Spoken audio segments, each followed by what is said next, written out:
Ik wil geen romantisch gedoe met lepeltje, lepeltje. Ik wil kwijlen op jouw borst en stiekem steeds meer op jouw helft van het bed liggen. Ik wil wakker worden van een scheet en niet weten of die van jou of van mij komt. Ik wil een lamme arm waar jij tegenaan in slaap bent gevallen. Ik wil geen romantisch gedoe met tegelijkertijd in slaap vallen. Ik wil wakker worden met wallen omdat jij in je slaap tegen me aan zat te galmen. Ik wil geen romantisch gedoe met lepeltje, lepeltje. Want soms is het gewoon kont tegen kont. En ik wil geen romantisch gedoe met toetjes stelen. Want ik wil gewoon mijn toetje en stiekem ook nog wat van die van jou stelen. En ik wil geen romantisch gedoe waarin jij mijn andere helft bent. Want ik ben gewoon één en jij bent die ander. Ik wil niet de hele dag met je samen zijn en ik wil je ook niet constant missen. Ik wil met de deur open pissen en er niet over na hoeven denken dat je dat misschien wel wilt missen.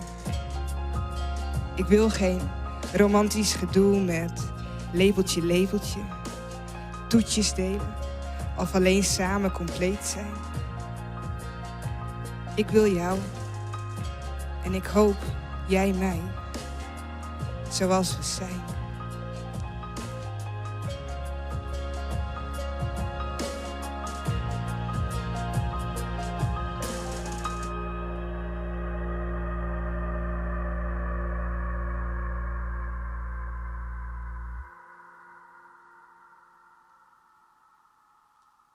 Ja, is het een gedicht? Is spoken word? Is het gewoon een nummer? Zodat wij dan een band aankondigen? Lepeltje, lepeltje. Want dat is in ieder geval de titel van dit stuk. Wat is het eigenlijk? Hoe jost het zelf? Was toen ook correct niet in haast? Nou, het is spoken word, mijn muziek. Dus, en ik had de muziek zelf maken. Dus ja, het is misschien wat nice. Misschien wordt het al heel volle die. En vroeger werd het natuurlijk heel volle die in spoken word, mijn muziek erachter. Ja. What's the story? Hoe best ze achter de tafel zitten hier om eerst muziek te maken of wie in de teksten er eerst? Nou, deze tekst is al heel lang daar. En die had ik wel eens vroeger zonder muziek hier alles verdragen. Dus in dit geval ga ik er muziek erbij maken. Maar dat komt eigenlijk alle keer uit de coronatijd. Toen mochtest als makker, als artiest, die zelf ontwikkel je. Op een gebied waar je normaal geen tijd voor had. Want ja, dat is toch 10 uur. Vanuit de gemeente, wie dan een ontwikkeltraject van. En toen dacht ik, nou, ik wil altijd eigenlijk wel graag mijn eigen muziek maken. Maar ik had er helemaal geen verstand van. Ik kan nog nooit iets met muziek dienen. Dus daar ben ik heel enthousiast om begonnen. En vol enthousiasme dacht ik dat ik in een jelly wel zo'n nummers kon maken. Inclusief het helemaal leren kennen van zo'n programma als Ableton. En alle dingen die stem mij kist. En nou, toen ik 3 nummers een beetje kleren. Nou, dat vind ik al heel wat. Ik bedoel, het is wel echt screwen wat dat onbelangrijk natuurlijk. Ja, het is echt wel pittig, maar goed, nou ben we dan bijna 2 jaar verder. En nou is er een album. Hoe heet het? Het album heet Instantanee. En dat is een oude fotografiemethode uit het eind 19e eeuw. Om toch hele snelle, rauwe, pure momentopnames te maken. En eigenlijk het hele album gaat over momentopnames. Dus elk stukje, elke tekst is een momentopname. En dat komt voort uit het feit dat toen ik in mijn burn-out zie, toen kwam ik erachter dat ik eigenlijk in mijn burn-out zie het, omdat ik te weinig stilstand hier bij momenten van betekenis. Elke keer als er iets gebeurt waarvan stinkt, je mag eigenlijk even bij stilstaan. Dan wist dan weer met het volgende bezig. Want dan moet ik gewoon bjatskippen hellen weer, of dan moest dan weer naar de volgende afspraak. En dan verjist om er even bij stil te staan. En op een gegeven moment hellen me dat in. En toen had ik al die momenten beschreven. En daar ben ik eigenlijk nooit meer mee ophouden. Nou, elke keer dat ik denk van, dit is een belangrijk moment, dan beschreeuw ik hem. Ik wil eerst maar een kwartier. En dan komt de hele tekst uit. Nou, en daar ga ik muziek bij maken. En een album opmaken, was er even nou verteld. Goed, dan is er een album, er is een inhoud, er is een tekst, er is muziek. En dan is er naar een show. Wat is het een show om hen te bouwen? Ja, is daar al wat over vertellen? Ja, er al een beetje te horen. Meestal, hè? Ja. Ik dacht, nou ja, dat ik dan een show mijn muziek is door. En dat hele eind 19e eeuw. Dus ik dacht, oh, vet cool. Die Victoriaanse steampunk met Max-achtige stijl. De tiert die chillstje, dus de raderkus van de tiert. Nou, toen ben ik helemaal losgegaan. En toen kwam er een hele grote steampunk show uit. Maar heel veel lucht en rookmachines en een dikke punkband tussentro. Vuurspuwers. Dat zit er alle keer omheen. Dat wie in 2022, toen ik een peer noemen zou. En dat wie ik even om te proberen. En toen vorig jaar had ik bij de museumnacht in het Fries Museum had ik dat heel oorzien. Toen koest in een hele lietse ruimte om mij heen staan. En dan koest om het kwartier een moment beleven. En dan weer de hele zaal oors onkleid. Met orenluchten en orenfiguranten. En dan wie is er niet een onderwetter. Of dan wie is er niet een echt... bij Lepeltje natuurlijk heel warm en blied. En, zo is dat wel een keer wat mij nemen. Is het nog een keer op vieren? Wat ben het plan daarmee? Ja, ik wil eigenlijk nooit het album Kleren is echt een grote show nog dwaan. Daar ben ik nou nog mee bezig.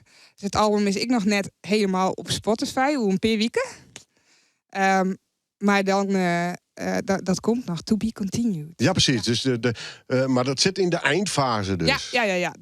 Dat wordt het net nog 2 jaar, ja? Nee, dan begint het met de kleren. Ja, met de kleren, ja. Oh, ik denk in de creativiteit altijd trok je het. Maar daar is een punt staan van, nou ga ik wat doen. Ja, dus het wordt een album-release show die het echt nog wel heel erg... Die 2 combinaties van die eerste hele grote bombastische show... en dat hele intieme wie het Fries Museum, daar komt de combinatie tussen. Ik ben benieuwd. We gooien hem op de hechter, want als het Safir is, dan maatje we er zeker reclame voor. Zeg je het, Annemarie Lindboom, nog een nummer van het nieuwe album ervan. En wanneer het dus online is en wanneer die show komt, dat laten we zeker hier in dit programma. Dit is er nog een keer live in Noordwien. Vandaag zit ik aan tafel. Ik kijk om me heen en zie de spullen die er altijd al waren, maar nooit van jou zijn geweest. Ik zie de berichten van gezamenlijke vrienden die nooit van jou zijn geweest. En ik zie de kleuren op de wanden die nooit door jou zijn uitgezocht. En ik kijk naar mijn wrijvende handen.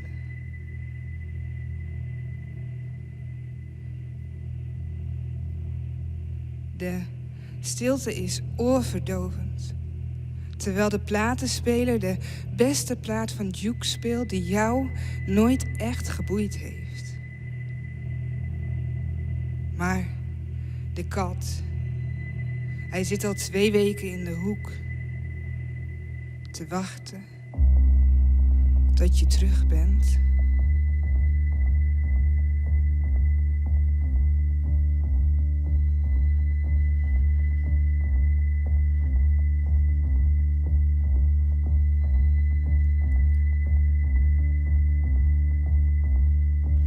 Dus ik zoek naar de resten van ons leven. De overblijfselen van onze tijd. Maar het brengt knopen in mijn maag omdat de aanknopingspunten al jaren verstoppertje spelen en er geen buurtvrij meer mogelijk is.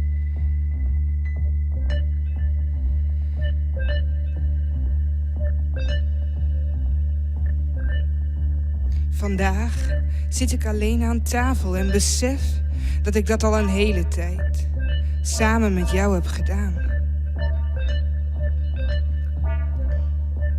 De grond valt onder mijn voeten vandaan. Het is los zand met gebroken gevels en gespleten glas. Brokstenen van wat ooit was.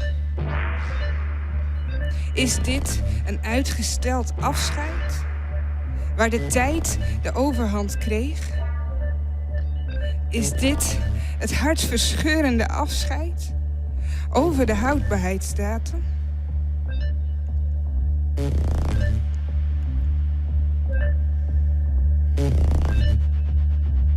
Ik kijk naar de lege tafel en snak naar adem.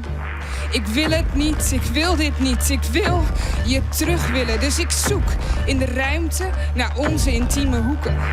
Ontwikkel een blinde vlek voor de vele plekken van onze wrijving. Ik til geweven kleden en gevlochten gordijnen op, in de hoop dat wij daarin verweven zitten. ontvlecht en ontrafelde draden in de stof die het waard maken om voor te vechten. Ik wil het niet, ik wil dit niet, ik wil je terug willen. Ik wil het niet, ik wil dit niet, ik wil je terug willen. Ik wil het niet, ik wil dit niet, ik wil je terug willen. Ik wil het niet, ik wil dit niet, ik wil je terug willen. Ik wil het niet, ik wil dit niet, ik wil je terug willen.